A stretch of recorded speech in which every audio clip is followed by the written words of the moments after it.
माझं नाव आहे ज्योती चंद्रकिशोर जन्मंदू।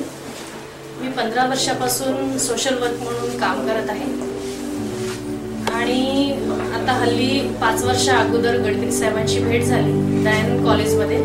त्यांचं मी भाषण ऐकलं आणि भाषण ऐकल्यानंतर मला असं वाटलं की खरंच एखादी मोठा व्यक्ती त्यांनी कधी विचार नाही केला असा की आपण जे भाषण देत आहोत त्यांचे शब्द आणि लोकांची जी ओढ आहे ते मला खूप आवडलं। प्रत्यक्ष म्हणजे आता 3 वर्षा अगोदर हार्टचं पेशंट माझ्याकडे आले होते आणि लष्करी बागमध्ये राहतात खोब्रागडी म्हणून एक महिला आहे, ती भांडे घासते, बऱ्याच ठिकाणी गेली ती, पण त्यांचा तो काम झालेला नाही। ती माझ्याकडे आली, आल्यानंतर मी नाव लिहून वगैरे दिलं आणि गडकरी साहेबांच्या वाड्यावर पाठवलं।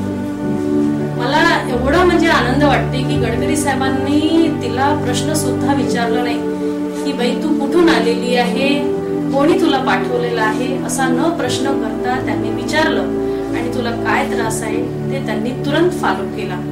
मला अतिशय मी त्यांची ऋणी आहे की त्यांनी जात धर्म किंवा मनुष्याचा स्त्री पुरुष असं न बघता मनुष्याची संकल्पना कशी वाढली पाहिजे, त्यांना रोजगाराविषयी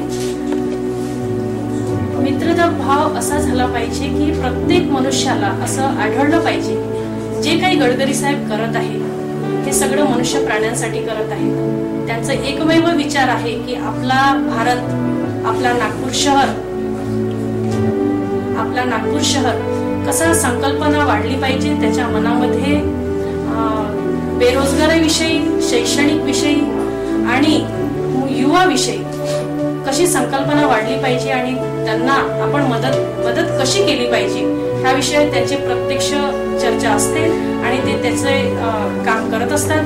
मी अत्यंत ऋणी आहे त्यांची की मी ज्याही पेशंटला मी त्यांच्याकडे पाठवलो त्या पेशंटचा त्यांनी न विचारता त्यांनी ते काम केलेलं आहे। मी त्याच्यासाठी खूप ऋणी आहे।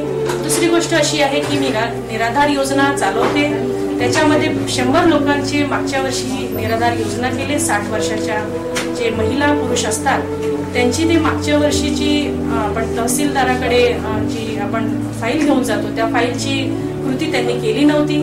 मी ती फाईल सरांकडे घेऊन गेल्यानंतर सरांनी बघितलं, तसंच तुरंत पटवारी यांना फोन करून ती पूर्ण 100 लोकांची टीम त्यांना ती सोय करून दिली। मी अत्यंत ऋणी आहे की मी अशा व्यक्तीशी जुळलेली आहे, असे माझे भाऊ आहेत ते, असे ते आपले मित्र आहेत गडकरी साहेब की त्यांनी प्रत्यक्ष त्यांनी हे काम केलेलं आहे, म्हणून त्याच्यासाठी मी त्यांचं धन्यवाद करते। 2014 लोकसभेच्या चुनावासाठी गडकरी साहेब आहेत उभे।